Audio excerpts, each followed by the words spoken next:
नमस्कार, जय हिंद, वंदे मातरम। स्वागत करता हूं आप सभी का आज के इस पावरफुल वीडियो में। देखिए, आज का टाइम मार्केट शेयर और मोनोपोली का है। आपका प्रोडक्ट कितना ज्यादा बिकता है, आपकी सर्विसेज कितनी ज्यादा बिकती है और कहां के आप राजा हैं। तो आज इसी बात की बात करेंगे कि भाई आप किसी भी रीजन के राजा कैसे बन सकते हो, अपनी मोनोपोली कैसे क्रिएट कर सकते हो, या फिर अपने मार्केट शेयर को बड़ा बड़ा बड़ा और बड़ा कैसे कर सकते हो। सो मेक श्योर कीजिएगा वीडियो टिल एंड तक देखिएगा, आप अपने बिजनेस को एक्सपैंड कर पाएंगे इस वीडियो के थ्रू। तो आइए स्टार्ट करते हैं वीडियो को बिना वेस्टिंग टाइम। देखिए, कस्टमर सबसे बड़ा चीज होता है। कस्टमर किसी भी धंधे का राजा होता है, बॉस। तो देखिए, कस्टमर आपसे डिस्काउंट तभी मांगेगा जब उसके पास कोई ऑप्शन हो, यानी आपके अलावा कोई चीज और वही चीज कोई और भी कर रहा है। और दूसरा, कस्टमर आपसे डिस्काउंट तभी मांगेगा जब उसके पास कोई ऑब्जेक्शन हो, यानी प्रोडक्ट में आपको कोई कमी है, वो बताएगा आपके प्रोडक्ट में ये कमी है। ठीक है सर, तो चीजों को समझिएगा दोनों। पहले में आपके उसके पास कोई ऑप्शन है, यानी आप जो चीजें कर रहे हैं उसके अलावा मार्केट में वही काम कोई और भी कर रहा है। और दूसरा, आपके प्रोडक्ट में कोई कमी है जिसकी वजह से वो आपसे डिस्काउंट मांग रहा है। और इन अगर आपने ऑप्शन और ऑब्जेक्शन को किल कर दिया तो सिंपल चीज है बॉस, आपका मार्केट शेयर बढ़ेगा ही बढ़ेगा। और मार्केट शेयर जैसे ही बढ़ता है, आपकी मोनोपोली मार्केट में आ जाती है और ऑटोमेटिकली आप एंट्री बैरियर क्रिएट कर दोगे। तो मेक श्योर कीजिएगा कि आप अपने कस्टमर के ऑब्जेक्शन एंड ऑप्शन को किल कीजिए। आइए वीडियो को स्टार्ट करते हैं। 5 क्वेश्चन दूंगा, अगर आपने अपने आप से पूछ लिया या फिर आंसर ढूंढ लिया तो आपकी मोनोपोली पक्की 100% श्योर है। सो 5वें में से पहला क्वेश्चन मैं आपसे पूछता हूं, आइडेंटिफाई योर कस्टमर। आपका कस्टमर कौन है, उसका फिजियोग्राफी, उसका डेमोग्राफी कौन है। जैसे मैं एग्जांपल लेके समझाता हूं डोमिनोज का। अब डोमिनोज का जो पिज्जा है उसको 7 साल से लेकर के 45 साल तक के लोग खाते हैं। यूथ खाता है, जो कि बहुत एंथुसियास्टिक होता है, उसको बहुत फास्ट होता है, जल्दी चाहिए होता है ना। बेसिकली सिंपल चीज में समझिए, उसका फिजियोग्राफी, इथेनोग्राफी, डेमोग्राफी, साइकोग्राफी, उसका nature, culture, aspiration, value, income, gender, bracket, इससे आपको समझ में आता है कि आपका एक्चुअली में कस्टमर है कौन। अभी हम अगले सवाल की बात कर लेते हैं, जिसको हम कहते हैं current portfolio product and service. अभी आप क्या दे रहे हो। जैसे डोमिनोज वहां पे पिज्जा दे रहा है, पास्ता दे रहा है, वेज दे रहा है, नॉन वेज दे रहा है, गार्लिक ब्रेड दे रहा है और आपके डेजर्ट भी दे रहा है। तो ये उसकी क्या होगी, सर्विसेज होगी। बेसिकली देखिए, अगर आपने ऑप्शन और ऑब्जेक्शन को किल कर दिया तो आप एक एंट्री बैरियर क्रिएट, ये बड़ा महत्वपूर्ण होता है किसी बिजनेस में। अब इट मे बी आपका प्राइस डिफरेंस हो सकता है, आपकी सर्विस को डिफरेंस हो सकता है, आपका प्रोडक्ट का डिफरेंशिएशन होता है कि ताकि वो दूसरा बंदा कोई वैसा नहीं कर सके। तो मैं आपको डोमिनोज का एग्जांपल फिर से लेके समझाता हूं, उसके ऑप्शन और ऑब्जेक्शन का। देखिए, ऑप्शन का मतलब उसको हेल्दी फूड चाहिए, वैल्यू फॉर द मनी चाहिए, उसको टाइमली डिलीवर्ड चाहिए, हॉट एंड फ्रेश चाहिए, एंड सबसे इंपॉर्टेंट चीज, वेल बिहेव स्टाफ चाहिए। ये उसके ऑब्जेक्शन हो गए, ये डोमिनोज के ऑब्जेक्शन है कि भाई आप में ये कमी जिसकी वजह से हम ये लेते नहीं, भाई आपकी सर्विस अच्छी नहीं मिलती है हमें।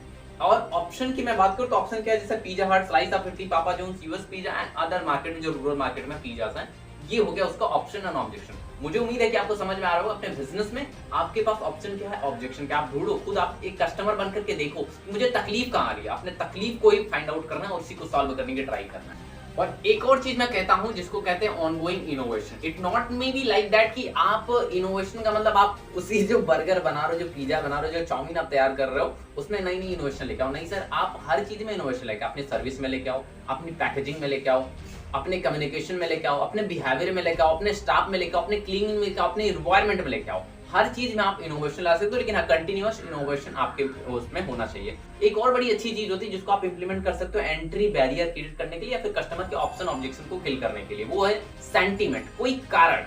जैसे कि आज पतंजलि का प्रोडक्ट लोग इसलिए यूज करते हैं, जो नेशनलिस्ट लोग हैं वो ज्यादातर इसलिए यूज करते हैं क्योंकि वो कहते हैं स्वदेशी अपनाओ, देश बचाओ। और प्रोडक्ट में जब आप इनोवेशन लेके आना स्टार्ट कर देते हो तो आप अलग बनी जाते हो। जैसे हमारे यहाँ की मैं बात करूं तो हमारे यहाँ बद्री है, मिठाई वाले हैं। अब बद्री की जलेबी बड़ी फेमस है हमारे यहाँ पर, और हमारे यहाँ से लगभग 6 किलोमीटर दूर एक जगह जहाँ कर्रा कॉलेज है। अब वहाँ का कर्रा कॉलेज का लौंगलाता बड़ा फेमस है। अब कहने का मतलब उन्होंने कुछ तो करा होगा। आसपास की मार्केट में बहुत जगह नई मिठाइयाँ, लेकिन उनकी जलेबी फेमस है, उनका लौंगलाता नहीं फेमस है। लेकिन उनका लौंगलाता फेमस है, उनकी जलेबी फेमस नहीं है। तो कहने का मतलब सर, आप अगर इनोवेशन लेके आओगे प्रोडक्ट में तो आप डेफिनेटली एक न एक दिन अपने बिजनेस को बहुत बड़ा कर पाओगे। आप अपने आप पे विश्वास करो कि I will do this thing with the help of innovation, killing the objection and option of the customer। क्योंकि कस्टमर किंग है, कस्टमर राजा है, कस्टमर भगवान है।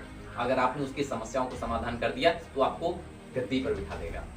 पॉइंट नंबर 3 है आपका रिटर्न ऑफ इन्वेस्टमेंट, जिसको कहते हैं ROI, यानी जो पैसा आपने लगाया कितना जल्दी आपके मार्केट में रिस्पॉन्स मिल रहा है। जैसे कि मान लीजिए आपने 15 लाख का स्टॉक रखा 1 महीने के लिए, ठीक है, और वो जल्दी रोटेट नहीं हो रहा, 1 महीने के अंदर रोटेट हो रहा है, लेकिन आपने 3 ही लाख का माल रखा, लेकिन वो 10 बार रोटेट हो गया। आप 3 मल्टीप्लाई बाई 10 करो तो आपको मिलता है 30 लाख। तो 30 लाख आपने 1 महीने में रोटेट कर दिया। तो ये यहाँ पर एफिशिएंसी होती है, यहाँ पर प्रॉफिटेबिलिटी ज्यादा होती है, क्योंकि यहाँ पर रोटेशन बहुत तेजी से फास्ट हो रहा है। यानी अब इसको करने के लिए आप लॉयल्टी प्रोग्राम ला सकते हो, मेंबरशिप ला सकते हो, क्रेडिट पॉइंट सिस्टम लगा सकते हो, सब्सक्रिप्शन ला सकते हो। सिंपल मैं सबसे पॉपुलर एग्जांपल देता हूँ, इंडिया टुडे। जब से ये आया था आज तक ये किंग बना हुआ है अपनी मैगजीन में। इंडिया टुडे, इसकी मैगजीन को कोई बीट ही नहीं कर पाया। क्यों? क्योंकि इसने अपना नेटवर्क इतना बढ़िया बना लिया और सब्सक्रिप्शन मॉडल पर ये चलते हैं और इनक्रेडिबली अपने बिजनेस को एक्सपैंड करते चले जाते। तो कहीं ना कहीं आपको कुछ तो यूनिक करना पड़ेगा, ठीक है। तो ये होता है, यहाँ से आप अपनी सब्सक्रिप्शन, लॉयल्टी पॉइंट्स को, क्रेडिट को, इन सारी चीजों को आप एड ऑन कर सकते हो अपनी आरओआई ने रिटर्न ऑफ इन्वेस्टमेंट को कंक्लूड करने का। जैसे कि मैं सिंपल चीज आपको समझाता हूँ। लोग अपने अपने किंग के, आप ये मैटर नहीं कर रहा, आपका कंपटीटर है, कंप्यूटर को ध्यान मत दो सर, आप अपनी चीजों पर ध्यान दो। क्यों? क्योंकि देखो, क्या एप्पल का कंपटीटर एमआई नहीं है और क्या एमआई के कंपटीटर एप्पल नहीं है, लेकिन दोनों अपनी फील्ड के राजा हैं। वो प्रीमियम सेगमेंट में है, ये लोअर से। तो मैटर ये नहीं कर रहा है कि आपका कस्टमर कितना बड़ा है सर, आप अपने रीजन के किंग बनिए ना। इसी को तो कहते हैं मोनोपोली, इसी को कहते हैं मोनोपोली। अब इंडिया के रीजन में एमआई ने मोनोपोली कर ली, अमेरिका के रीजन में एप्पल ने मोनोपोली कर ली। तो जी अब ये प्रोडक्ट डिफरेंशिएशन क्या है? उसका क्वालिटी है और इसका प्राइस है। एमआई किस लिए जाना जा रहा है? अपने प्राइस के लिए जाना जा रहा है कि भैया प्राइस इसका कम है, उतनी चीजें मिलेगी।